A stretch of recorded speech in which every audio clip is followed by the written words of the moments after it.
Hello बच्चों, स्वागत करते हैं आप सभी को आपका प्यारा सा चैनल मंटू फिजिक्स में, जहां पे सारे प्रीवियस ईयर क्वेश्चंस करवाए जा रहे हैं। जैसा कि हम लोग फर्स्ट चैप्टर का पूरे प्रीवियस ईयर क्वेश्चंस देख चुके हैं।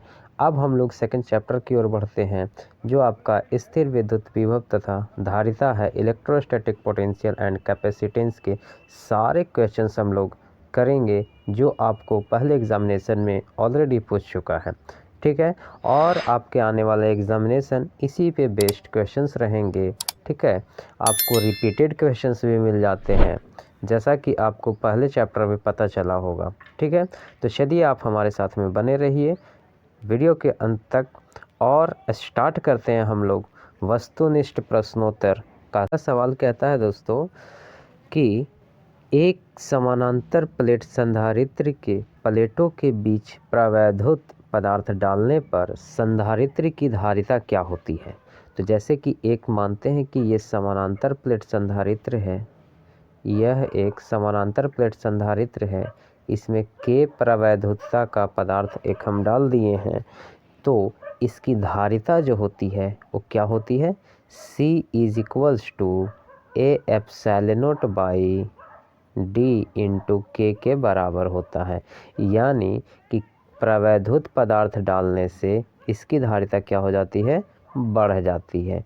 के ऊपर आया इसीलिए क्या हो जाएगा, मतलब के का मान अगर बढ़ेगा तो सी का मान भी क्या हो जाएगा, बढ़ जाएगा। यानी इसका राइट आंसर जो जाएगा ऑप्शन नंबर ए होगा। ठीक है, चलिए सेकंड नंबर सवाल की ओर हम लोग बढ़ते हैं। और सेकंड नंबर सवाल कहता है कि एक एकाकी चालक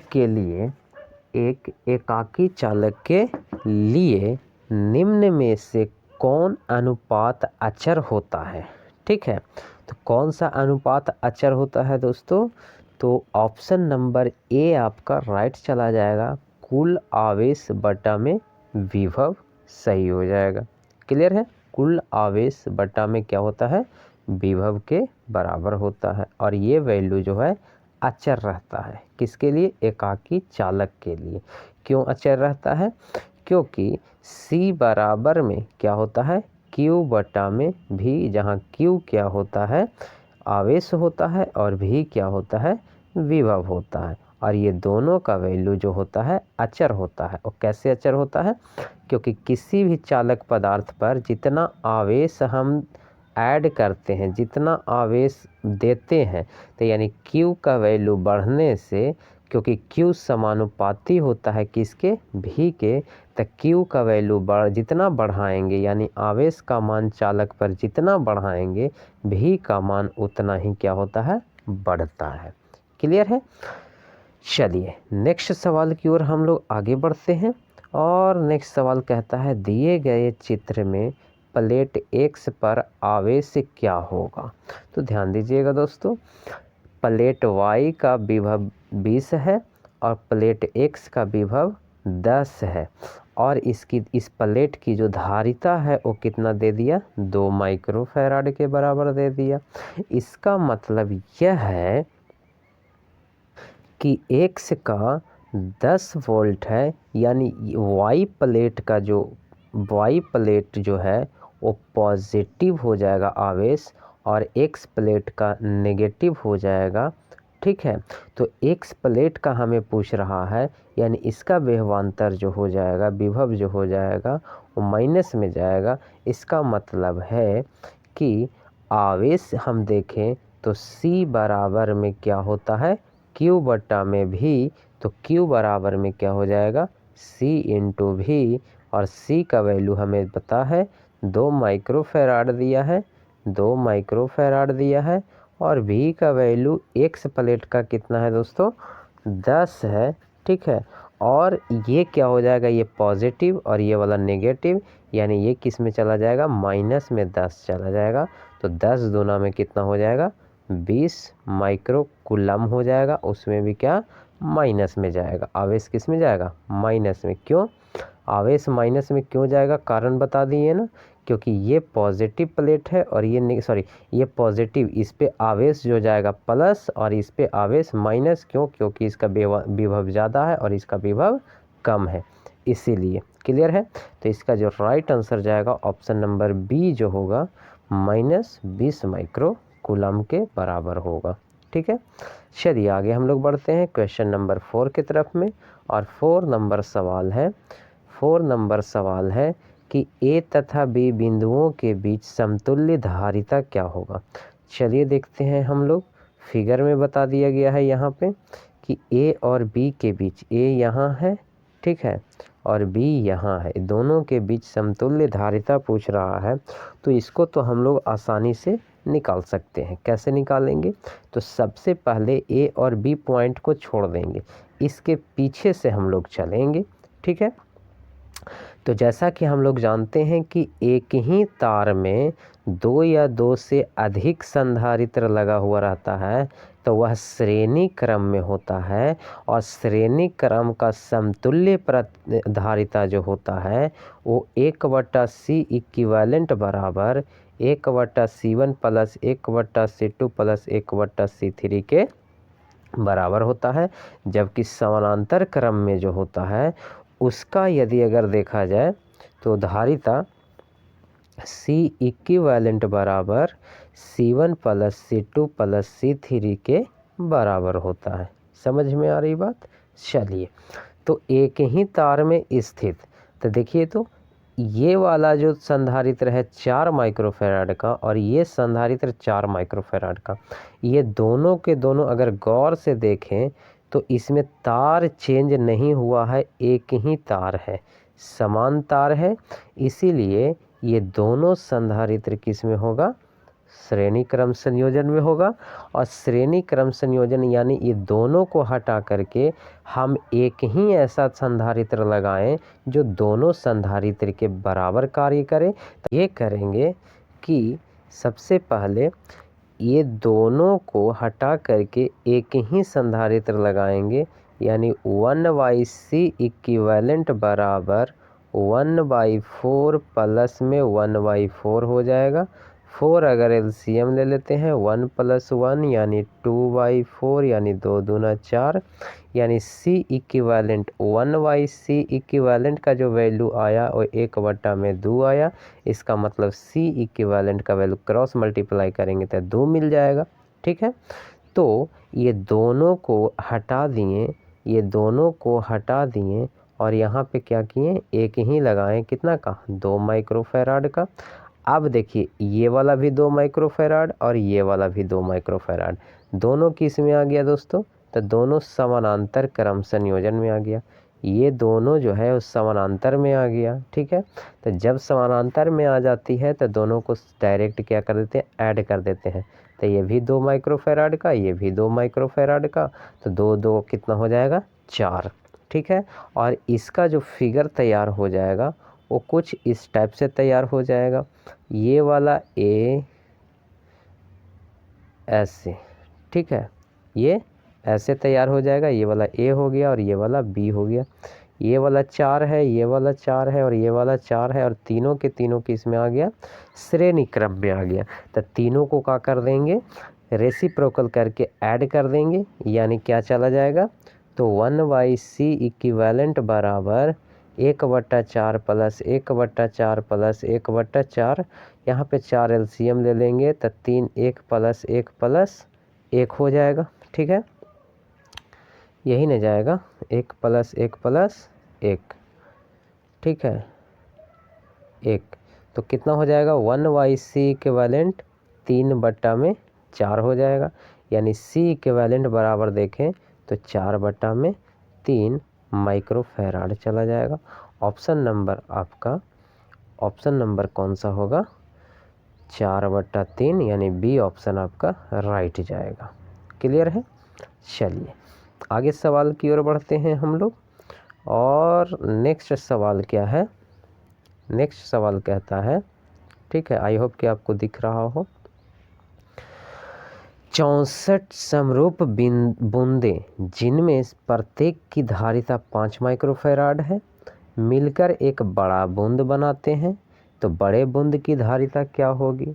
ध्यान दीजिएगा दोस्तों, छोटे से बूंद की धारिता बता दिया गया है 5 माइक्रोफैराड, C का वैल्यू बता दिया है 5 माइक्रो फैराड। और यहाँ पे कहना क्या चाहता है, एन का वैल्यू कितना बता दिया, 64। कैसा ऐसा कितने बूंद है, 64 बूंद है। ठीक है, तो 64 बूंदे का जो धारिता है वो 5-5 माइक्रो फैराड है। एक बूंदे की धारिता 5 माइक्रो फैराड, दूसरा का 5, तीसरा का 5, इस तरह से 64 का क्या है, 5-5 माइक्रो फैराड है। तो अगर 64 बूंद को मिला देते हैं और एक बड़ा बूंद तैयार कर देते हैं तो उसका जो धारिता निकल करके आता है वो C डैश बराबर n के पावर 1/3 गुना C यानी धारिता जो छोटे बूंद है उसकी धारिता। क्लियर। अब n का वैल्यू हमें 64 बताया है, यानी ऐसा लिख सकते हैं 64 के पावर 1/3 और इंटू C का वैल्यू 5 माइक्रो फैराड। अब 64 को ऐसा लिख सकते हैं क्या, 4 के क्यूब, 4 चौके 16, 16 चौके 64 हो जाएगा, और गुना इसका पावर कितना है 1/3 और गुना में 5 चला जाएगा। क्लियर। तो ये 3 से 3 कैंसिल कर जाएगा, यानी कितना हो गया, 4 गुना 5 बराबर 4×5 कितना हो जाएगा, 20 माइक्रो फैराड। यानी उससे जो बड़ा बूंद तैयार होगा उसकी जो धारिता जाएगी वो कितना जाएगी, 20 माइक्रो फैराड के बराबर जाएगा। क्लियर है। चलिए आगे बढ़ते हैं हम लोग 6 नंबर सवाल की ओर।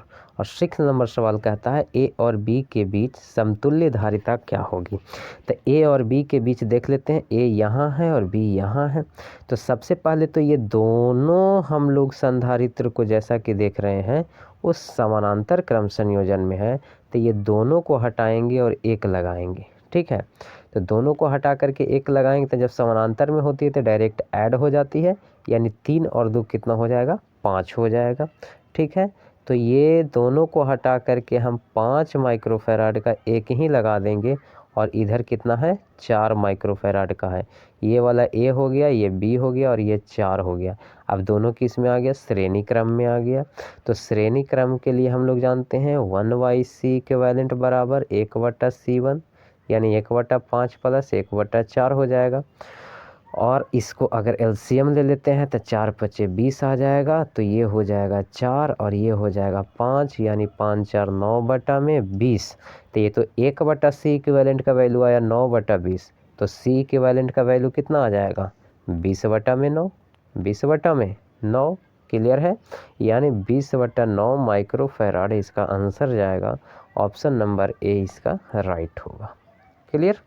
चलिए आगे हम लोग बढ़ते हैं। फिर से वही सवाल उसी टाइप का है और यहाँ पे बताया है दिए गए चित्र में ए तथा बी के बीच समतुल्य धारिता निकालें। तो समतुल्य धारिता फिर देख लेते हैं। तो जैसा कि हम लोग यहाँ पे देख पा रहे हैं ये दोनों संधारित्र जो है वो श्रेणी क्रम में है। तो श्रेणी क्रम को सबसे पहले दोनों को हटा करके एक हम लगाएंगे। तो एक लगाने के लिए हमें क्या करना पड़ेगा, दोनों को हटाना पड़ेगा। तो दोनों को हटाने का फॉर्मूला हम लोग जानते हैं, 1/c इक्विवेलेंट बराबर 1/6 प्लस 1/6 हो जाएगा। एलसीएम ले लेंगे, 6 हो जाएगा। 1 + 1 यानी 2/6 यानी 1/3। तो 1/3 किसका वैल्यू आया, 1/c इक्विवेलेंट का। तो c इक्विवेलेंट का वैल्यू कितना चला जाएगा, 3 माइक्रो फैराड चला जाएगा। क्लियर है। इसका मतलब कि ये दोनों को हटा दिए और दोनों को हटा करके हम एक ही लगाएं, जो कितना का गया, 3 माइक्रो फैराड का। अब ये दोनों किस में आ गया, समानांतर क्रम में आ गया। समानांतर क्रम में डायरेक्ट हम लोग क्या कर देते हैं, ऐड कर देते हैं। तो C इक्विवेलेंट बराबर C1 + C2, यानी 3 + 6 बराबर 9 माइक्रो फैराड। कितना हो जाएगा, 9 माइक्रो फैराड। ऑप्शन नंबर आपका C राइट आंसर जाएगा। ठीक है, आगे हम लोग बढ़ते हैं इसी के साथ 8वां नंबर सवाल की ओर। और सवाल नंबर 8वां कहता है कि 3 संधारित्र जिनमें प्रत्येक की धारिता C है, श्रेणी क्रम में जोड़े गए हैं, परिणामी धारिता का मान क्या होगा। मतलब 3 संधारित्र बता दिया गया है जिसका धारिता कितना है, C है, तीनों का 1 2 3। ये 3 संधारित्र है जिसका धारिता C है और श्रेणी क्रम में तीनों को जोड़ दिया गया है। तब कहता इसका समतुल्य धारिता क्या होगा। तो 1/c इक्विवेलेंट बराबर 1/c plus 1/c plus 1/c और सी एलसीएम ले लेंगे तो 1 + 1 यानी कितना चला जाएगा 3/c। तो 3/c किसका वैल्यू आया 1/c इक्विवेलेंट का। तो c इक्विवेलेंट का जो वैल्यू होगा वो कितना होगा c/3 के बराबर होगा। क्लियर है, उल्टा हो जाएगा, यानी c/3 ऑप्शन नंबर सी है जो राइट आंसर चला जाएगा। ठीक है, चलिए आगे हम लोग बढ़ते हैं 9 नंबर सवाल की ओर। कहता है कि C1 2 माइक्रोफेराड, C2 4 माइक्रोफेराड के दो संधारित्र को श्रेणी क्रम में जोड़ा जाता है। उनके सिरों के बीच विभवांतर 1200 वोल्ट का विभवांतर आरोपित किया जाता है। तो 2 माइक्रोफेराड वाले संधारित्र के सिरों के बीच का विभवांतर कितना होगा।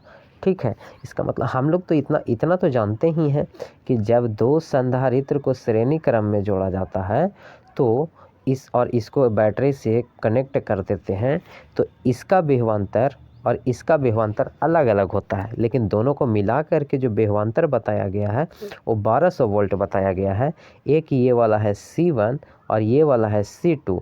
तो C2 का वैल्यू 4 माइक्रोफेराड बता दिया गया, जबकि C1 का वैल्यू जो बताया गया वो कितना बताया गया 2 माइक्रोफेराड बताया गया।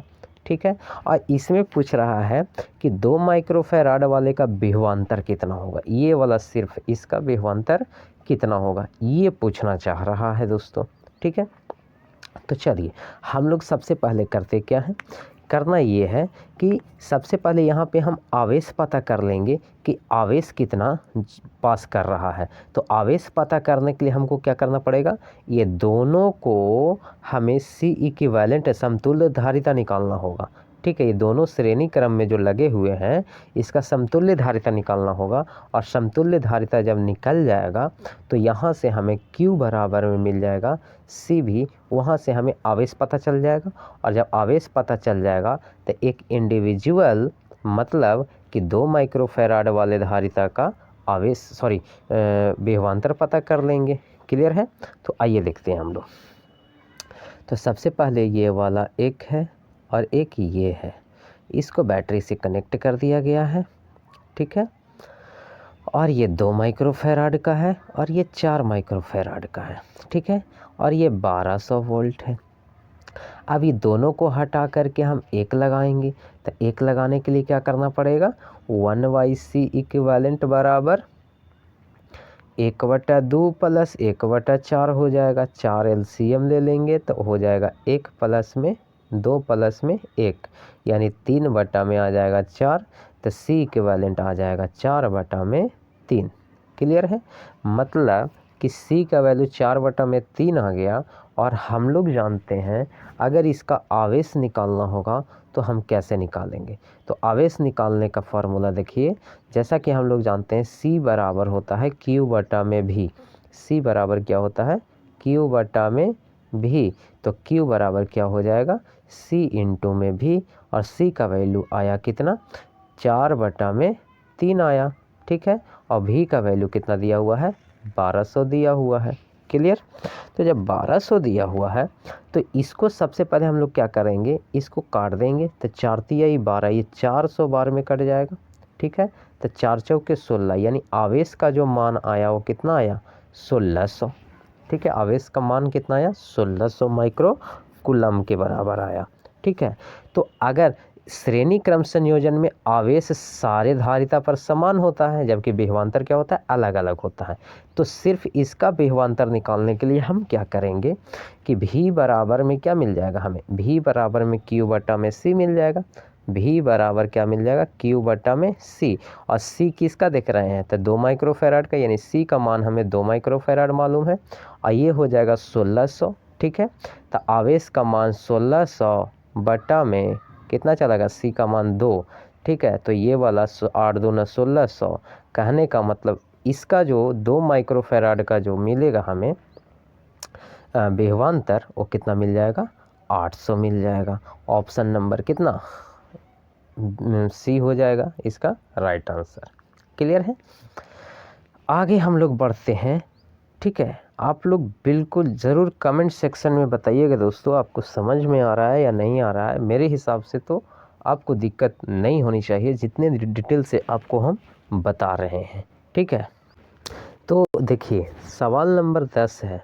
तो 10 नंबर सवाल में क्या कहता है, किसी सूक्ष्म विद्युत द्विध्रुव के मध्य बिंदु से बहुत दूर r दूरी पर विद्युत विभव किसके समानुपाती होता है। तो जैसा कि हम लोग जानते हैं एक माइनस क्यू होता है, एक प्लस क्यू होता है, और दोनों के केंद्र जो होता है वो O होता है। ठीक है, ये विद्युत द्विध्रुव जो होता है बहुत छोटा सा होता है। ठीक है, और यहाँ से बहुत दूरी r पर, कितने दूरी पर, r दूरी पर क्या देखना है, विद्युत विभव किसके समानुपाती होता है कि नहीं।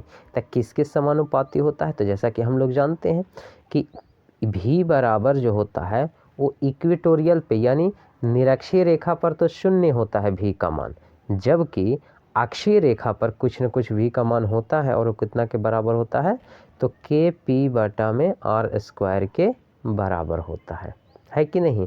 तो ये जो समानुपाती होता है वो 1/r स्क्वायर के समानुपाती होता है। किसके समानुपाती, 1/r स्क्वायर के समानुपाती। ऑप्शन नंबर सी आपका राइट आंसर चला जाएगा। 11 नंबर सवाल कहता है कि प्रभावी धारिता 5 माइक्रोफैराड को प्राप्त करने के लिए सिर्फ 2 माइक्रोफैराड के कम से कम कितने संधारित्र की आवश्यकता होगी। तो ध्यान दीजिएगा दोस्तों, कम से कम पूछ रहा है, और कम से कम जो होगा उस समानांतर क्रम में हम लोग ज़्यादातर इसलिए देखेंगे क्योंकि इसमें संधारित्र की धारिता जो होती है वो कम से कम मिलती है कि नहीं। ठीक है, क्योंकि उसमें डायरेक्ट ऐड हो जाता है। ठीक है, और ऐड हो जाता है, इसीलिए हम लोग C इक्विवेलेंट जो लिखते हैं वो n इंटू में C के बराबर होता है। ठीक है, अगर n संधारित्र है तो नंबर निकालने के लिए कितना संधारित्र की आवश्यकता है, उस नंबर को निकालने के लिए, संख्या को निकालने के लिए हमारा फार्मूला क्या होता है, C इक्विवेलेंट बराबर n इंटू C, और n बराबर में क्या मिल जाएगा, C इक्विवेलेंट बाई में C, और C इक्विवेलेंट का जो मान है वो कितना है, 5 माइक्रोफैराड है, और C का जो वैल्यू है वो 2 माइक्रोफैराड है, यानी कितना आ जा रहा है 2.5। तो कभी फ्रैक्शन में तो यानी भिन्न संख्या में तो संधारित्र नहीं होगा, जब भी होगा तो पूर्ण संख्या होगा, और जब पूर्ण संख्या होगा यानी 2.5, यानी इसके आगे यदि अगर जाएंगे तो ये हमें मिल जाएगा, कितना मिल जाएगा, 3। 2.5 ना लेकर के उससे आगे वाला वैल्यू कितना मिल जाएगा, 3, यानी ऑप्शन नंबर बी आपका राइट आंसर जाएगा कि 3 संधारित्र की ज़रूरत पड़ेगा। अब कैसे ज़रूरत पड़ेगा ये भी समझ लीजिए। देखिए कि एक संधारित्र लेते हैं तो उसका जो प्रभावी धारिता मिलेगा वो 2 माइक्रोफैराड मिलेगा, है कि नहीं, 2 ही माइक्रोफैराड मिलेगा, इससे ज़्यादा तो मिलने वाला है नहीं। अगर 2 संधारित्र लेते हैं समानांतर क्रम में, ठीक है, तो इसमें क्या होगा कि 2 इसका और 2 इसका टोटल कितना मिल जाएगा, 4 माइक्रोफैराड का प्रभावी धारिता मिल जाएगा। ठीक है, जिसमें हमें कितना पूछ रहा है कि 5 माइक्रोफैराड कम से कम चाहिए। ठीक है, तो 5 माइक्रोफैराड चाहिए, जबकि 4 माइक्रोफैराड मिल रहा है 2 संधारित्र से। तो इसका मतलब है कि अगर हम 3 संधारित्र को समानांतर क्रम संयोजन में जोड़ते हैं, कितने संधारित्र को, 3 संधारित्र को अगर हम समानांतर क्रम संयोजन में जोड़ते हैं तो ये तीनों संधारित्र से जो हमें धारिता मिलेगा वो 2, 4, 6 यानी 6 माइक्रोफैराड का मिल जाएगा। कहने का मतलब है कि 5 माइक्रोफैराड से तो ज़्यादा ही है। क्लियर है। ठीक है, तो इसीलिए हमें कितने संधारित्र की ज़रूरत पड़ेगा, 3 संधारित्र की ज़रूरत पड़ेंगी। ठीक है, ऑप्शन नंबर बी आपका राइट आंसर चला जाएगा।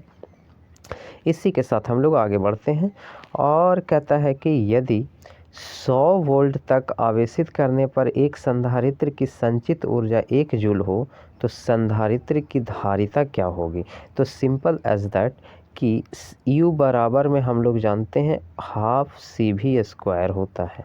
ठीक है, हाफ CV स्क्वायर होता है, और U का वैल्यू कितना बता दिया है, 1 जूल, और हाफ इंटू C का वैल्यू हमें मालूम करना है, जबकि V स्क्वायर कितना बताया, V का वैल्यू बताया 100, यानी 100 गुना 100 10 के पावर 4 लिख सकते हैं। ठीक है, चलिए, और ये वाला जो आ जाएगा ये कितना आ जाएगा, तो C बराबर में हो जाएगा, 2 को इधर भेज देते हैं। ठीक है, तो C बराबर में जो चला जाएगा वो कितना के बराबर चला जाएगा, 2 गुना 10 के पावर -4। क्यों, क्योंकि 4 को हम नीचे लेकर के जाएंगे।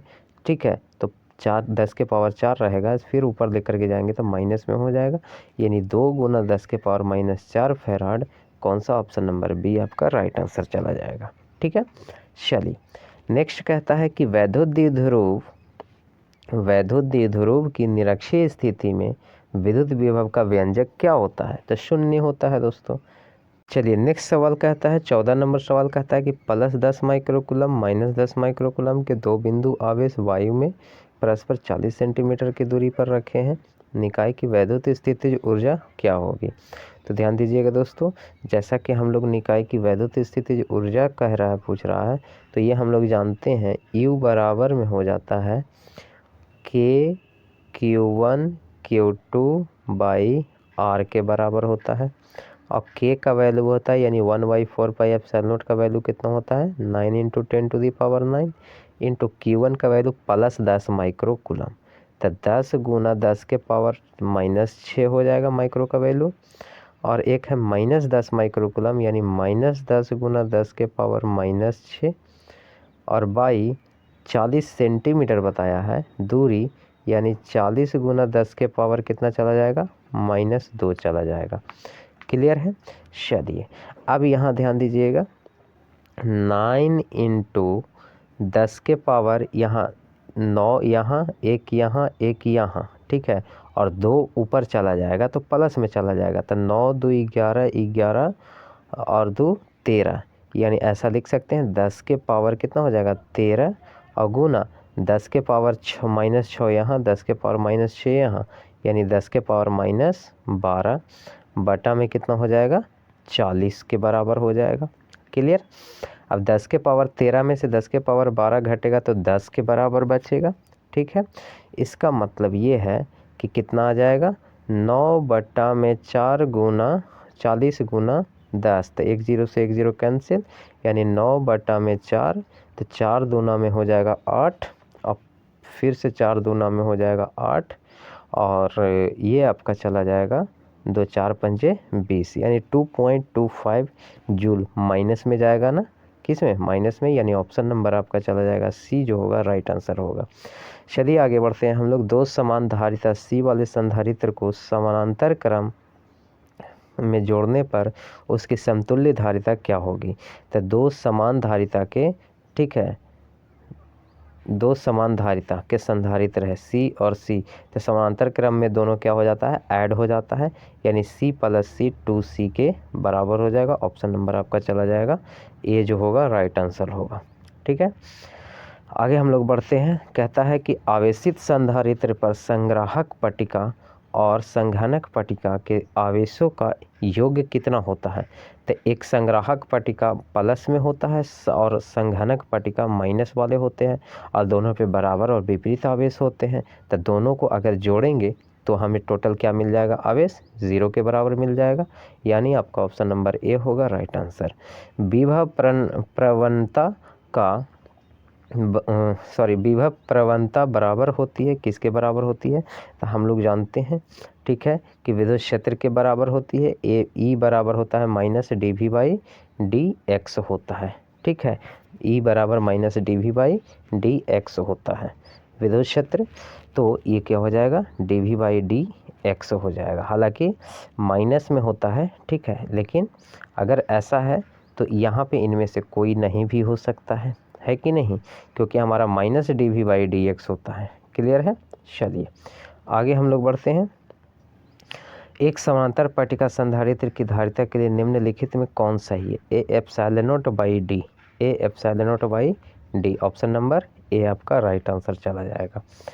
नेक्स्ट हम लोग चलते हैं 19 सवाल की ओर। चित्र में ए और बी के बीच समतुल्य धारिता क्या होगा? तो ध्यान दीजिएगा दोस्तों, समतुल्य धारिता पूछ रहा है कि इस चित्र में समतुल्य धारिता क्या चला जाएगा। अब यहाँ पे देखा जाए तो ये आपका जो होगा ये C के बराबर चला जाएगा। कितना के बराबर? C के बराबर। अब समतुल्य धारिता में ये होगा कि यह A से लेकर के B तक पास किया। अब देखिए तो आवेश जब पास करेगा ना, तो देखिए ये जो वायर ये अलग से ऐड किया है ना, यानी इस बिंदु का विभवांतर और विभव और इस बिंदु का विभव क्या हो जाएगा? बराबर हो जाएगा। तो इसका कुल विभवांतर कितना हो जाएगा, 0 के बराबर हो जाएगा। यानी इससे फिर हमें कोई मतलब नहीं, आवेश फिर इससे गुजरवे नहीं करेगा, ये कहाँ से निकल जाएगा, इधर से निकल जाएगा। समझ में आ रहा है। तो इसका जो समतुल्य धारिता होगा वो किसके बराबर होगा, C के बराबर होगा। ठीक है, चलिए आगे हम लोग बढ़ते हैं। कहता है अर्थ त्रिज्या की पृथ्वी की विद्युत धारिता क्या होगी। तो अर्थ त्रिज्या के पृथ्वी की विद्युत धारिता जो होता है वो 4 pi epsilon naught into R के बराबर होता है। किसके बराबर, 4 pi epsilon naught into R के बराबर होता है। क्लियर है। विद्युत विभव बराबर होते हैं, किसके बराबर होते हैं, तो W/Q के बराबर होता है, कार्य बटा में आवेश। ठीक है, 1 फैराड बराबर होता है, तो C बराबर में हम लोग जानते हैं Q/V। तो Q/V कहने का मतलब कि एक वोल्ट विभव के लिए 1 कूलम आवेश दिया जाए, ठीक है, 1 कूलम आवेश दिया जाए तब वह 1 फैराड के बराबर होता है। यानी 1 फैराड जो होगा वो 1 कूलम वोल्ट के बराबर जाएगा, 1 कूलम वोल्ट के बराबर जाए, सॉरी 1 कूलम पर वोल्ट। किसके बराबर, 1 कूलम पर वोल्ट, कूलम आवेश का और वोल्ट विभव का हो जाएगा यूनिट, यानी 1 कूलम पर वोल्ट के बराबर जाएगा। क्लियर है, ऑप्शन नंबर बी आपका राइट आंसर जाएगा। कहता है आवेशित चालक की स्थितिज ऊर्जा होती है, किसके बराबर होती है, तो option number be half CV² के बराबर होती है। ठीक है, किसी चालक की धारिता होती है, क्या होती है, तो C बराबर Q/V होता है, C बराबर Q/V। आपका ऑप्शन नंबर डी होगा राइट आंसर। क्लियर है जी दोस्तों। तो आज का सेशन यहीं पे हम लोग समाप्त करते हैं, फिर मिलते हैं इसी के साथ आगे का क्वेश्चंस कंटिन्यू करेंगे इस चैप्टर का जो है। ठीक है, अगले पार्ट लेकर के आएंगे। आज के लिए इतना ही हम लोग रखते हैं, फिर मिलते हैं हम लोग किसी नेक्स्ट वीडियो में इसी के साथ। ठीक है, फिर आप लोग सिर्फ पढ़ाई करते रहिए, मस्त रहिए, स्वस्थ रहिए, तंदुरुस्त रहिए और वीडियो को लाइक ज़रूर कीजिए। एक लाइक आपका हमें मोटिवेशन पैदा करता है, मोटिवेशन देता है। ठीक है, आपका लाइक जो है वो अटेंडेंस का भी रोल प्ले करता है कि आपको समझ में आया है, आप इस वीडियो को देखे हैं, प्रेजेंट हुए हैं। ठीक है, तो लाइक करके ही जाइएगा और अगर आप इस चैनल पर नए हैं तो सब्सक्राइब ज़रूर कीजिएगा। ठीक है, थैंक यू सो मच।